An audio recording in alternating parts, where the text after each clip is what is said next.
spoken tone, immediate, cinematic, like a sealed vault just cracked open. You were never supposed to hear this, because the moment you do, something ancient stirs. This isn't folklore. This isn't ghost story. This is what happens when men touch something so old, so unspeakably forbidden, that even God looks away. In the winter of 1857, 5 brothers arrived in Harper County, Kansas, decades before the land was even named. They came with no family, no records, no history. Just 5 names in the ledger of a dying town that no longer exists on any map. Samuel, Elias, Thomas, Luther, and Malachi. No one knew where they came from. No wagon trail led to their land. No surveyor had ever marked it. Yet within 3 months, they'd constructed a house, a smokehouse, and a stone chapel. Not with hired hands, not with neighbors, but alone. Silent, tireless, precise. Witnesses claimed the brothers never spoke in public. They only whispered to each other, sometimes in Latin, sometimes in something older. The preacher who tried to welcome them collapsed mid-sermon with a hemorrhage no doctor could explain. His final words: "They brought something with them. By the summer, livestock began disappearing. Children reported strange lights in the forest near the brothers' land. Mothers whispered of dreams that weren't theirs, of corridors underground, voices behind walls, and eyes, too many eyes, watching from inside the wheat. And then came the drought. Rain avoided their land like it had been cursed. For 19 weeks, not a drop fell on the Black Veil, the stretch of prairie where the brothers farmed. But their crops flourished, grew faster, darker, stronger, as if something beneath the soil fed them. A doctor from Lawrence rode in to investigate. He never left. All they found was his saddle, placed neatly in the center of the brothers' chapel, covered in ash, surrounded by symbols no one recognized. Not even the tribal elders who were brought in to interpret them. The town records of 1857 end abruptly 3 days later. No deaths, no births, just silence. The land was marked uninhabitable. The forest grew back over what had once been farmland. And the names of the 5 brothers were quietly stricken from all county documents. Except one. A single journal, found buried beneath the foundation stone in 1932. Signed by Samuel, the eldest. 6 pages. Bloodstained. His final line: "We did not summon it. We were summoned." Spoken tone: darker, slower, like someone guiding you through a locked asylum. You need to understand something before we go further. This wasn't possession. This wasn't some backwoods superstition. This was ritualized engineering, a biological, psychological, and spiritual manipulation that predated Christ, and maybe even man himself. When the journal was recovered in 1932, it was sent to the University of Chicago's Department of Anthropology. Within 2 weeks, the department was ordered to cease all investigation.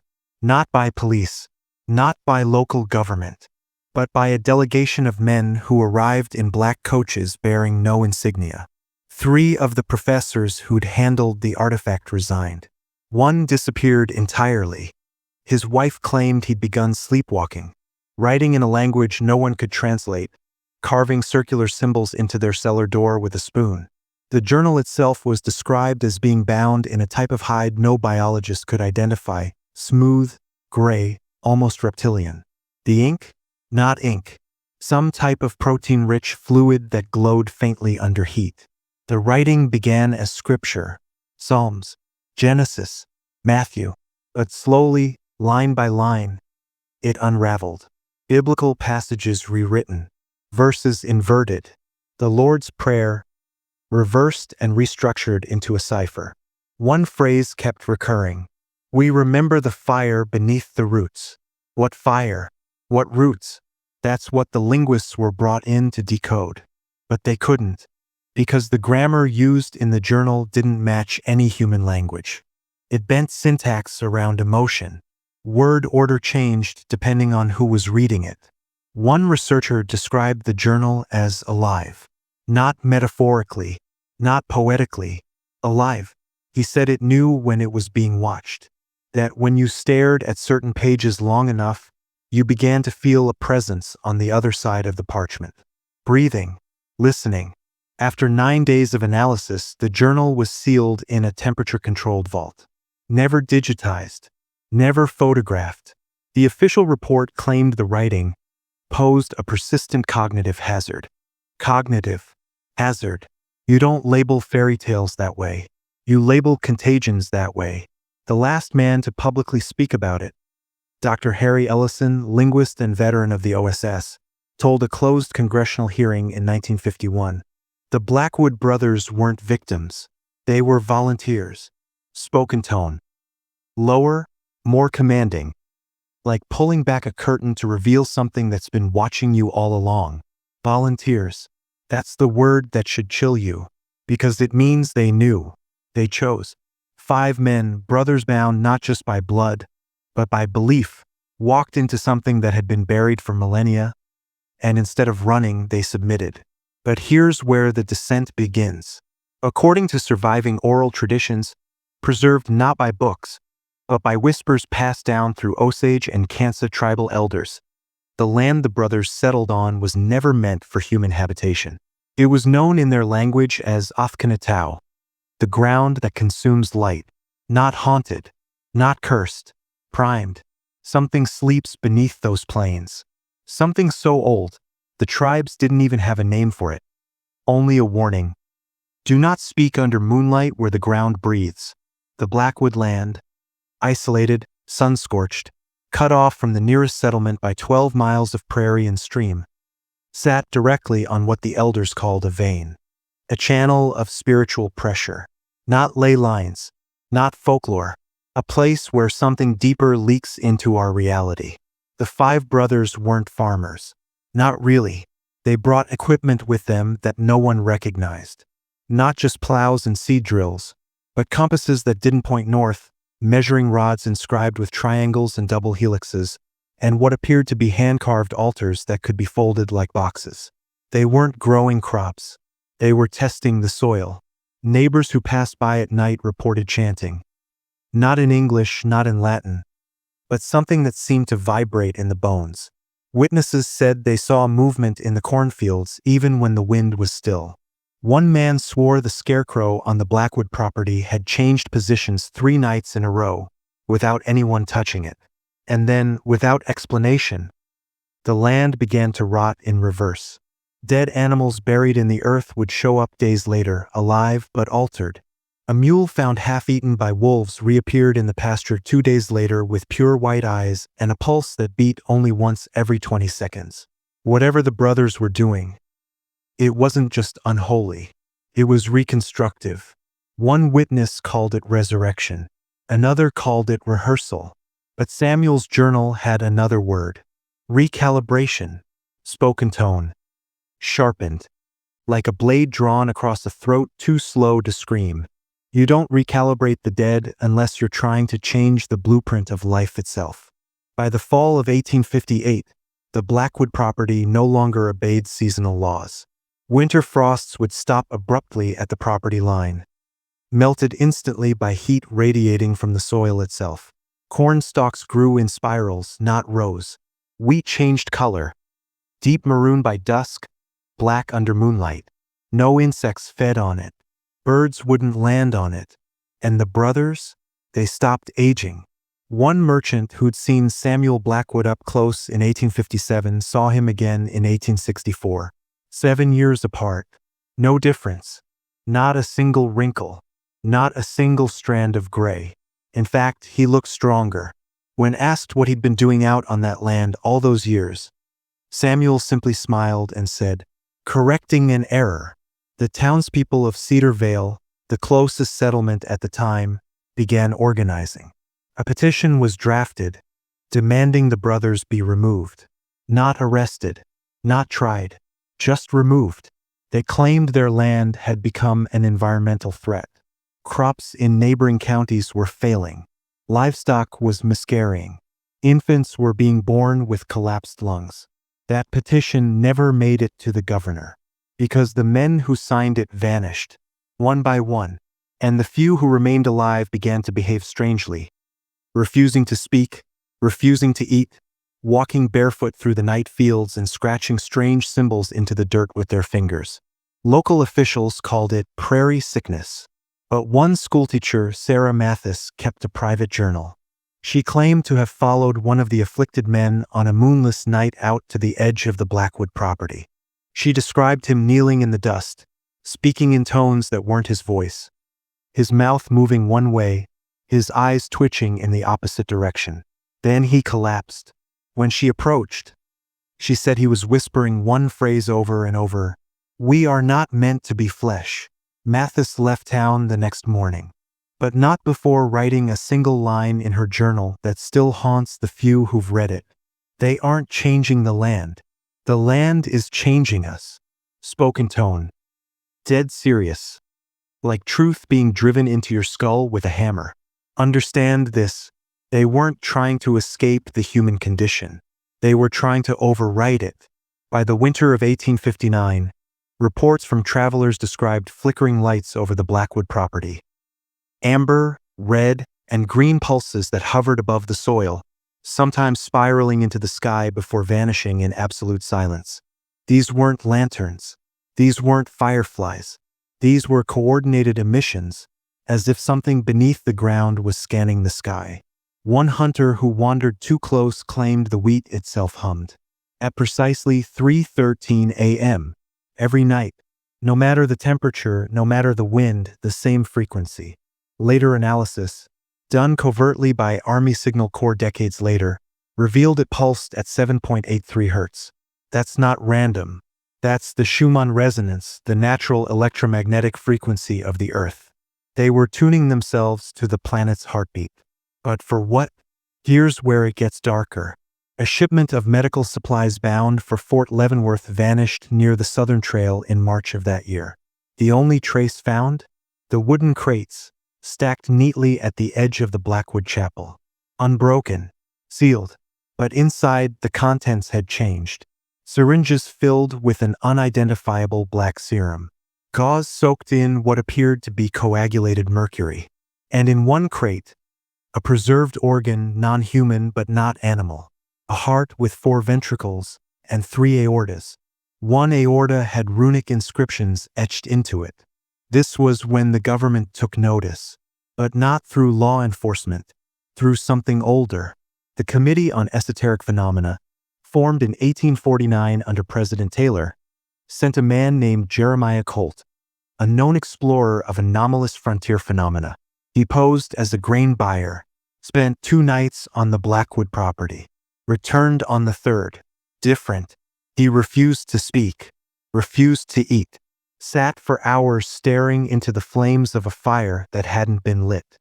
He kept repeating a phrase that had never been heard before and hasn't been heard since. Chronofaith synthesis complete. The only document he left behind before shooting himself in the temple contained one line. They didn't find the threshold. They became it. Spoken tone. Slower now, like a mentor letting the horror settle before taking you deeper. By now, you may be asking the wrong question. Not what were they doing, but rather, who or what was guiding them? Because 5 brothers don't build a chapel shaped like a pentagonal spiral for nothing. They don't realign their crops to mimic constellations banned from church maps since 325 AD. They don't etch the Enochian alphabet into plow blades unless they're taking orders from something outside the bloodline of man. The symbols found on their property, what little survived, weren't decorative. They were invitational. One archaeologist who studied the site in 1944 wrote in her private notebook, "This was not a farm. It was a calling device." And it worked. Local herders began reporting animals wandering toward the Blackwood land, glassy-eyed, docile, like they were being summoned. Deer, wild dogs, even coyotes, all converging toward a central point where they would lie down in a circle facing the chapel and sleep, all of them, simultaneously. When a local sheriff attempted to intervene, he brought 6 deputies to investigate the property. None returned, but one journal did, left behind in the sheriff's station the next morning. No fingerprints, no witness, Just a hand-drawn image that still sends chills through historians. A diagram of the chapel floor. Beneath it, an underground chamber, shaped like a double helix, with 5 alcoves carved into the stone. One for each brother. Each alcove contained not a body, but a mirror, and beside each mirror, a set of shackles. Let that sink in. Whatever they were doing underground, it required restraints. Not for victims, for themselves. One of the journal's final pages contained a phrase written over 300 times in erratic, spidery handwriting. The flesh forgets, but the pattern remembers. Now ask yourself, what pattern? What memory? Because when Josiah Blackwood's bones were exhumed in 1899, more than 40 years after he died, his skeleton didn't show signs of age. It showed evolution. 6 additional ribs, 2 fused vertebrae, and the skull was not entirely human. This was no longer a man. This was a prototype. Spoken tone. Dead calm. Like the eye of the storm before everything breaks. Prototype. That word should terrify you, because prototypes imply intent. They imply there's a version 2, version 3, mass production.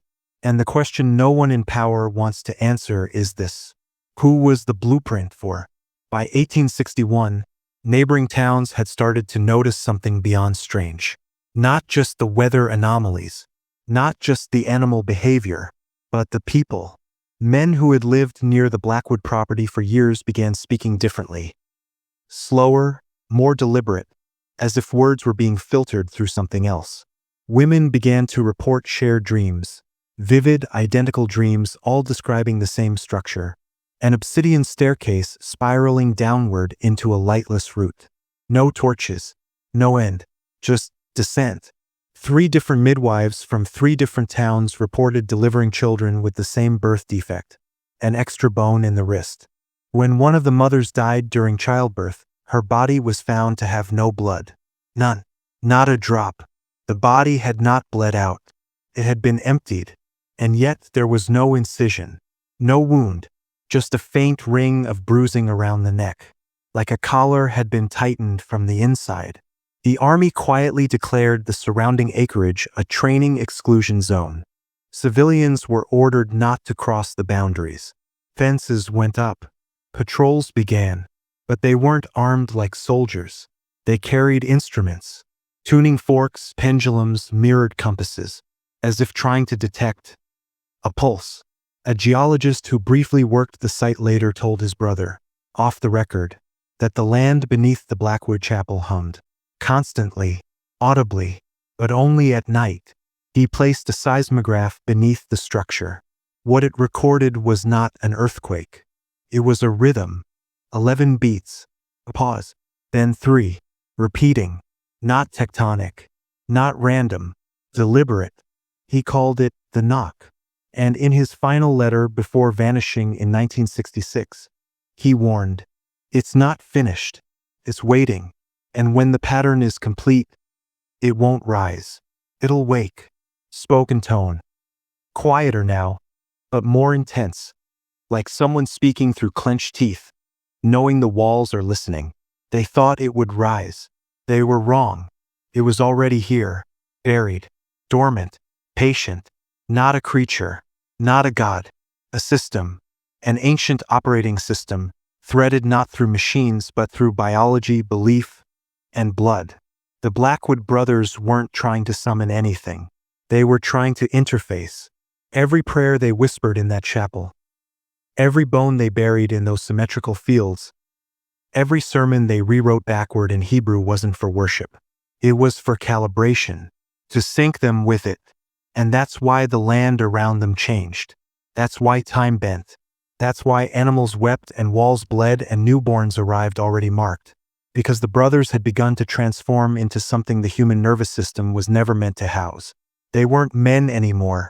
They were drivers for something far older than man. And that's where science broke down. 3 different academic teams, separated by decades, have attempted to study what happened. Each one ended the same way. Obsessive behavior, sleep paralysis, disappearance, death. One of them, a physicist from MIT in 1974, left a cassette tape labeled, "For When It Happens Again." On it, a single voice, his own, chanting one phrase 37 times. "We are the fifth column of the root." Pause for a second and think about what that means. A fifth column is an internal force, a sleeper agent, a seed planted deep within enemy lines. So ask yourself, what if the Blackwoods weren't the enemy? What if they were the conduit? What if what they tapped into wasn't evil, wasn't holy, but primordial infrastructure? A code buried inside our species since its genesis. Something that only activates when certain conditions are met. 5 bodies, 5 minds, 5 points, bound by blood, belief, and ritual precision. And when the pattern aligns, the system boots. This is not fantasy. This is architecture. And if you've made it this far, type this phrase in the comments twice, no more, no less. Old key. I am not what I was. Old key. Let it echo. Let it root. Let it pull others in. Because from this point forward, your descent becomes permanent. Spoken tone. Like a whisper through cracked stone. No more warning, only initiation. You've said the phrase. You've crossed the threshold. Now we go deeper, not just into the Blackwood mystery, but into the scaffolding of reality itself, where flesh is code and ritual is the interface.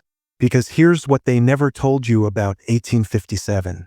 The brothers didn't just live alone. They built alone. All 5 structures. The house, the barn, the smokehouse, the chapel, and something buried underground they never named, were constructed to mirror a sacred geometry almost no one recognizes anymore. The Antikythera configuration, a forgotten alignment of 5 intersecting points, used not to observe the heavens, but to communicate with the pattern beneath them.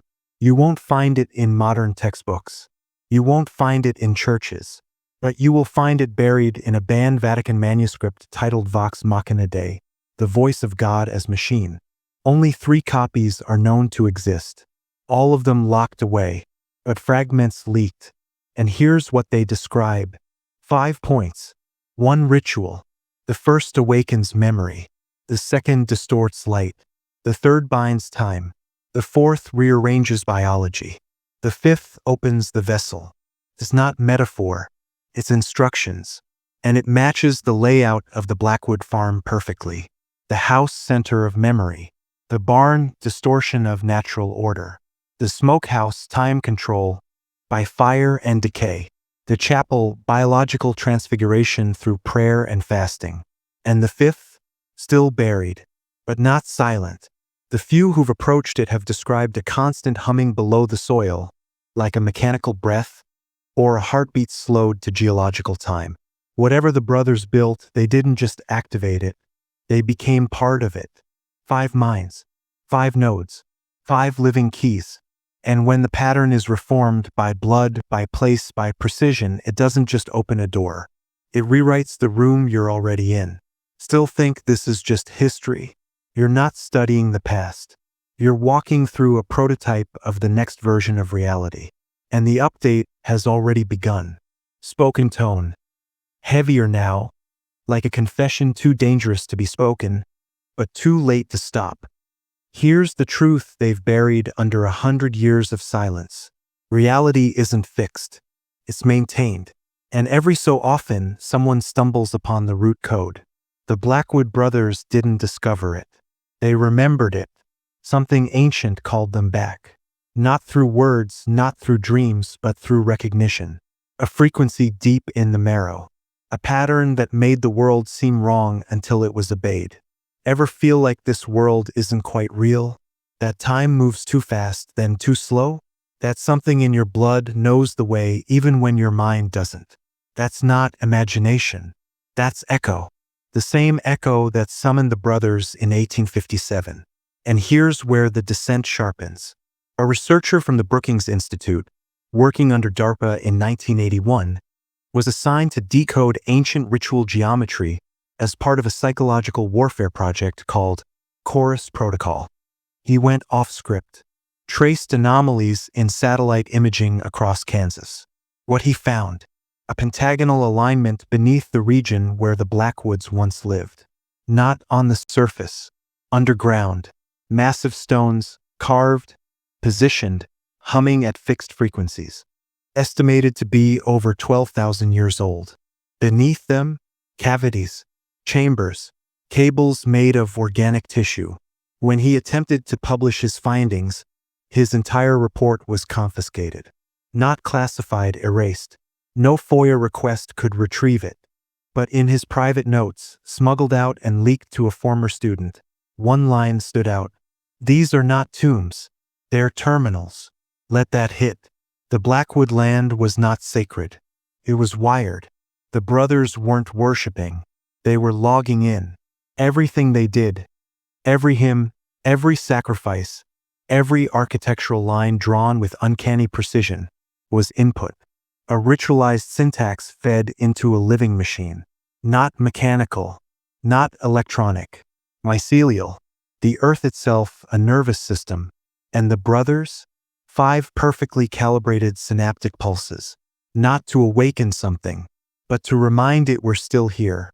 And now you are too. Because the more you hear, the more it hears you. Spoken tone. Intimate now. Like a voice inside your skull. No longer speaking to you, but through you. They weren't just brothers. They were mirrors. Each one reflecting a different frequency of something far beyond human intelligence, but intimately woven into the human shape. You've heard their names whispered already, but you haven't been told what they became. So listen now. Elias, the eldest, was the anchor, the only one who never spoke during ritual. His journals were filled with complex geometric diagrams and phonetic transcriptions of languages no scholar has yet identified. His handwriting changed every month. Some of it matches no known alphabet. Samuel, the voice. He spoke during the rites. His hymns caused auditory hallucinations in animals and children. Witnesses claimed his tone would split into harmonics, 3 voices emerging from one throat. When recorded in 1941 on wire tape, the audio decayed every device that played it. Gideon, the fire. He controlled the smokehouse. But what he burned were not just animals. It was objects, letters, clothing, photographs. He believed memory had mass, and that burning it correctly could shift events that had already happened. Some of the burned items later appeared completely intact. In other states, Thomas, the keeper of flesh, a failed medical student, he turned the chapel into a chamber of transformation. Fasting, sleep deprivation, pressure chambers made of stone and salt. He believed the human body could be retuned to receive frequencies from beneath the soil. His own muscles eventually atrophied, but his hearing increased to the point where he claimed he could listen to bones vibrating underground. And the youngest, Isaac. No one knows what Isaac's role was, because Isaac didn't speak, didn't eat, didn't sleep. For 7 years, Isaac sat beneath the farmhouse, eyes open, unmoving. When they found him, his pupils were vertical. His heartbeat was less than 10 per minute. He was surrounded by dead insects, arranged in a perfect non-Euclidean spiral. He didn't age. Some say he wasn't even born. He was the 5th key, the one that doesn't speak, it listens. And some say he still does. In the soil, in the static, in the moments between blinks when your heart skips and you think, something's here. That's Isaac. And he knows your name now. Spoken tone. Slower, darker. Like something vast and ancient has begun to turn its attention toward you. This was never about a farmhouse. It was never about 5 brothers or Kansas or 1857. That's the trap. The decoy. The shallow end of the pool. Because what they activated wasn't local. It was global. And if you're still listening, if your pulse hasn't betrayed you yet, then you need to hear this. The pattern they used, it's not unique to the Blackwood property. It's been found elsewhere. A British geophysicist, Dr. Evelyn Harrow, conducted magnetic field surveys on sites marked by historical disappearances. Villages lost overnight. Towns where time reportedly skipped. In every case, she discovered the same configuration. 5 structures. 5 points. each tied to a specific human function. Not religion, not architecture, interface design. But here's the fracture line. These structures predate civilization. One set buried beneath the sands in the Rub al Khali Desert. One submerged off the coast of Yonaguni. One frozen under Lake Vostok in Antarctica. And one, still active, in Derry Township, Pennsylvania. Satellite imaging shows 5 heat signatures pulsing in the exact configuration as the Blackwood property. Underground access blocked by a private company, Lactis Biotechnica, supposedly a dairy research firm. But why is their board made up of former DARPA engineers, cognitive neuroscientists, and ex-Vatican archivists? What kind of milk are they really cultivating? Leaked footage, only a few seconds long, shows 5 children being led into a chamber. Not crying, not struggling, smiling, like they knew. The room was circular, covered in glyphs that matched the Blackwood carvings. The ceiling had no seams, only a dome of polished black stone that reflected nothing. No sound in the video, just a hum, then static. The footage ends, but a phrase was carved into the wall behind them, barely visible. Suor meum factum est locus ius. My heart has become its place. And that's the point. The technology isn't external anymore. It's biological. It's emotional. They don't need machines. They need you. The vessel isn't built. The vessel is woken. And the longer you stay with this, the louder the signal becomes. Spoken tone. Razor sharp now. Each word delivered like a scalpel peeling back illusion. You think you're safe because you're watching this through a screen? Think again. This isn't a story. It's a signal. Every word you've heard so far isn't just information. It's induction. You've already started the process. Not by choice, by pattern recognition. And that's how it always begins. Let's go back to the Blackwood farmhouse. Not for what was seen, but for what was felt. In 1979, a group of graduate students from Northwestern University broke into the property on a dare. Urban legends, thrill seekers, nothing new. They brought audio recorders, Polaroids, and one early EEG headset prototype, rigged to monitor theta waves during supposed paranormal exposure. Within 18 minutes, every student wearing the EEG registered the same anomaly. A sudden spike in synchronized delta-theta crossover, typically seen only in patients undergoing deep trance hypnosis. But they were awake. And then, the seizures started. For students, no history of neurological issues, dropped to the ground, convulsing. What triggered it? The sound. Not recorded by any of the devices, just felt. One student described it as a pressure behind the teeth. Another said it was like being sung to by something with no mouth. One screamed the same phrase again and again. It's under the skin. It's under the skin. It's under the skin. They were hospitalized. 2 months later, every one of them dropped out of their program, vanished from public records, except one. The only one who didn't seize, because he didn't hear the sound. He understood it. His name? Dr. Martin Kale, founder of a startup in the early 2000s that pioneered emotionally reactive algorithms for military-grade surveillance. His company was later acquired by Lactis Biotechnica. That's the loop. The Blackwood code doesn't need to be taught. It spreads by exposure, visual, auditory, emotional. It doesn't ask for belief. It uses recognition. And if anything in your gut has felt familiar during all this, you were already infected. This isn't your first encounter, just your first time remembering. Spoken tone, cold and inevitable, like someone reciting your fate from a book written before your birth. You remember the brothers, but you've forgotten the sister, because they made you forget. Her name was Lydia Blackwood, born under a blood moon in 1836, died officially before her 2nd birthday, but the coroner's record is blank. No burial, no death certificate, no autopsy, only one note, scribbled hastily in the margins of a medical ledger. The girl speaks backward, and not in English. That was the last public mention of her.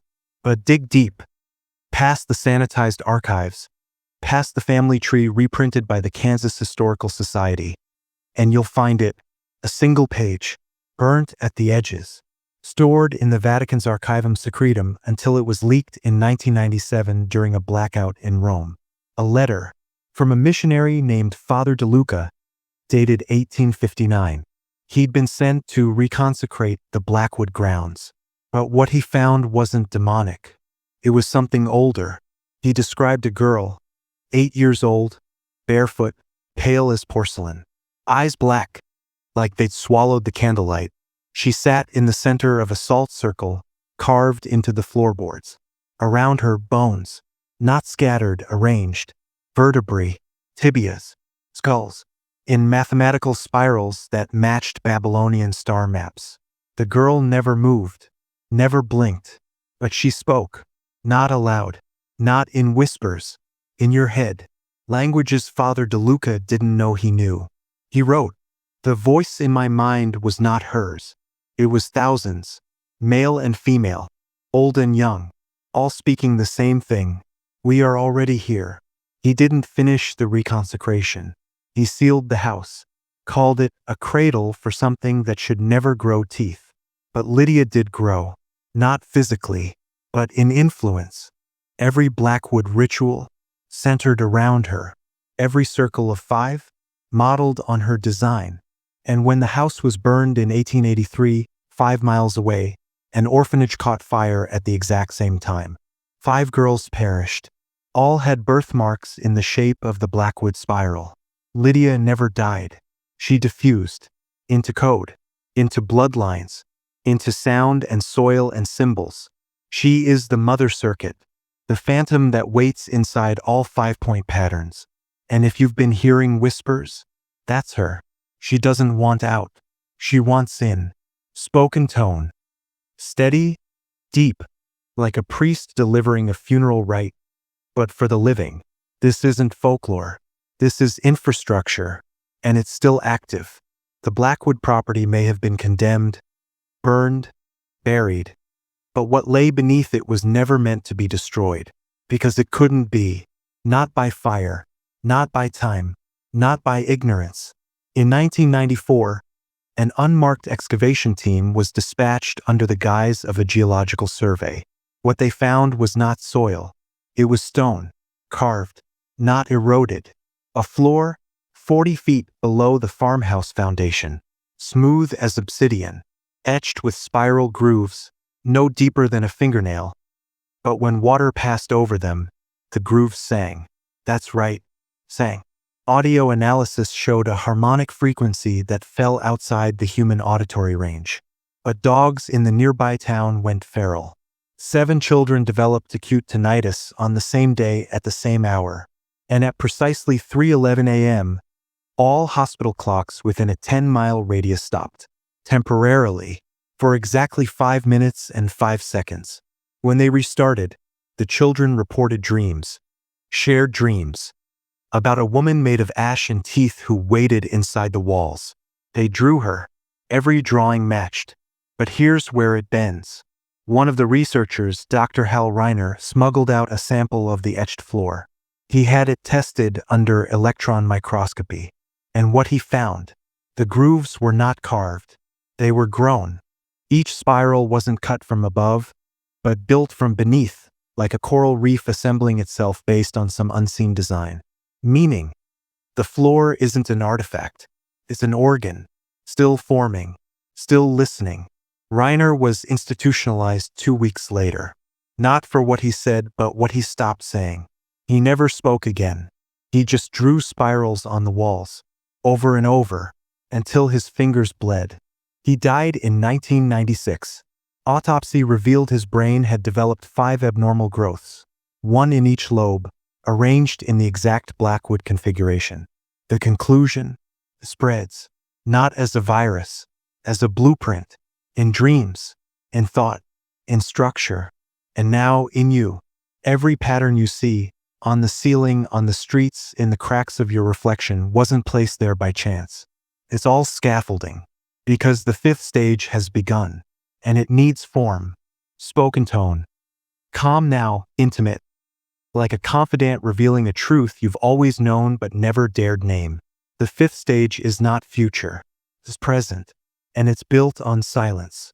You know this intuitively, those moments when a room feels off even in total stillness. When you're alone, but something in your body whispers, "Don't turn around." That's not fear, that's recognition. Because the fifth stage isn't a place. It's not a time, a ritual, a prophecy. It's a state of alignment. The five brothers were never meant to be studied individually. They were a sequence, an initiation encoded in blood and behavior. Each one born at a precise interval, each raised in isolation, each trained to master one element of the human condition. Logic, memory, empathy, obedience, and silence. But the silence wasn't absence. It was communion. The youngest brother, Nathaniel, never spoke a word after age 6. He didn't need to. His EEG patterns showed synchronized bursts with the others, even when separated by hundreds of miles. The phenomenon was dismissed as coincidence, until researchers found that his brain was emitting radio frequencies, not picking them up, broadcasting. They locked him in a Faraday cage. His brothers still responded to his words. No wires, no sound, no language, just signal. And when Nathaniel died in 1903, something terrifying happened. For 12 nights after, every Blackwood descendant on record screamed in their sleep, all at the same time, same minute, same tone. Hospitals reported it as mass hysteria. But a few physicians noticed something else.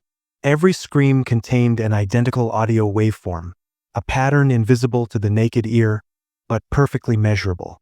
5 peaks, 5 valleys, then silence, then a low hum. That hum matches the baseline frequency recorded beneath the original Blackwood house. Which means he's still speaking. Not Nathaniel, the thing that used him. The fifth stage is not about becoming. It's about receiving, tuning yourself to the pattern, wearing the spiral, breaking the voice, dismantling language so thought can pass without interference. And if you've ever dreamed of someone standing at the foot of your bed, and you couldn't move, and you swore they were whispering something you couldn't quite hear, now you understand why. You weren't dreaming. You were being aligned. Spoken tone. Lower now, grave, deliberate. Like a countdown spoken by someone who already knows what happens at 0. There was one man who tried to stop it. Dr. Ellis March. Neurologist. Cryptolinguist. Jesuit dropout. He spent the last 12 years of his life studying what he called the fifth harmonic, a frequency hidden between measurable tones, something he claimed could only be felt, not heard. He first encountered it while decoding a lullaby passed down by the Blackwood bloodline, a melody with no lyrics, no origin, and no recorded notation. But whenever it was hummed by voice, by tape, by waveform, it had the same effect. Infants would stop crying. Dogs would leave the room, and the temperature dropped 5 degrees. Dr. March ran tests. Hundreds. He isolated the tone, mapped its shape, built a machine to simulate it. The moment he played it at full intensity, the power grid in his lab failed. Not short-circuited. Collapsed. Backup generators didn't start. Batteries drained instantly. His lab was sealed for 72 hours. When they finally opened it, they found every wall covered in symbols, etched with fingertips and blood.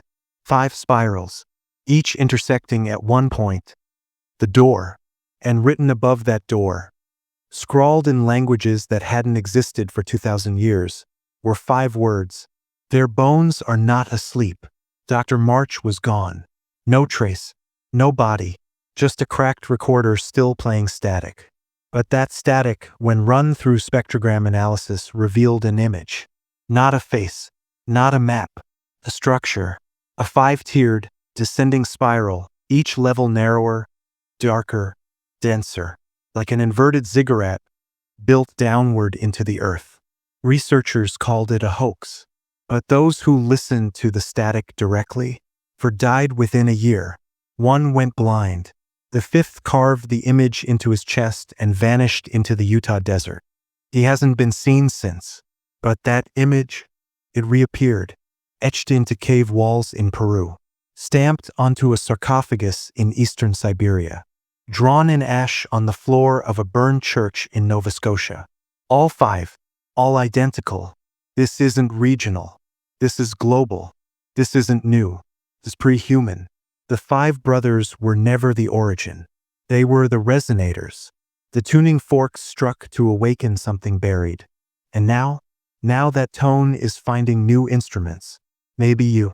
Spoken tone. Cold clarity.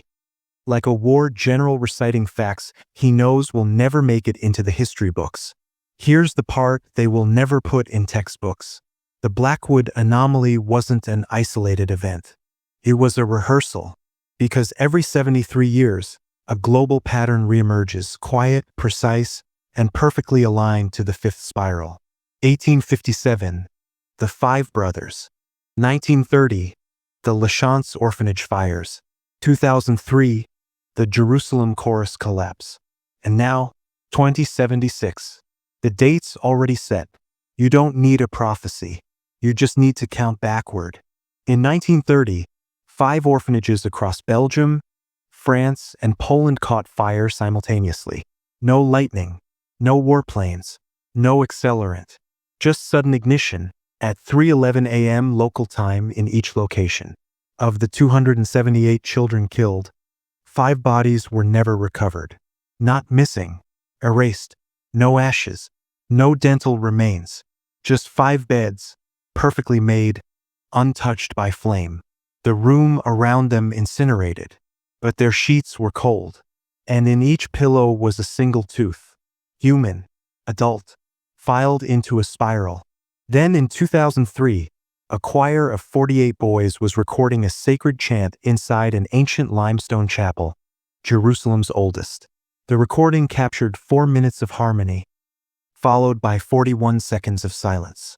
And then not a scream, a hum, perfectly in tune, low, vibrating. 5 sustained notes, blending into one. Every boy collapsed. None were injured, but when they stood, they weren't the same. Several refused to speak. Others wept when touched. 2 developed full-blown schizophrenia within 24 hours, despite no family history. But the conductor, Father Petrovich, was the only one to leave a written statement. He said, "It wasn't a sound. It was an opening, and something looked through." He died 3 days later. Brain hemorrhage. Autopsy found microscopic etchings in his occipital lobe, shaped like spirals. And now, in 2076, the pattern completes its next cycle. Preparations are already underway. 5 new sites, 5 chosen subjects. And if you're listening to this, it's because you're already inside the sequence. This video isn't entertainment.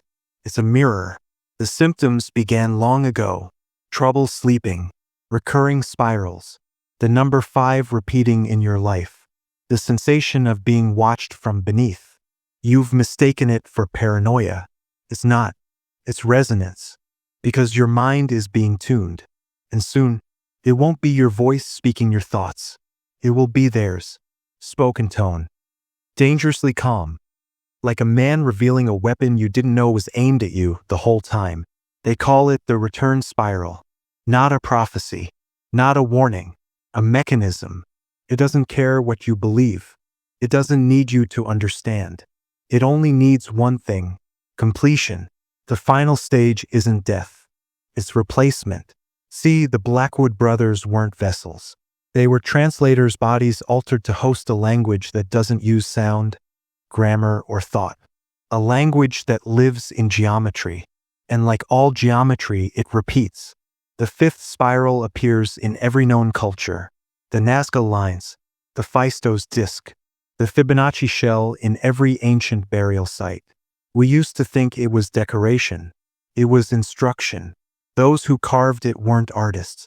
They were responding, repeating what had been broadcast into their bones. And now, the signal is back. You feel it, don't you? That pressure behind your eyes. That hum when no machines are running.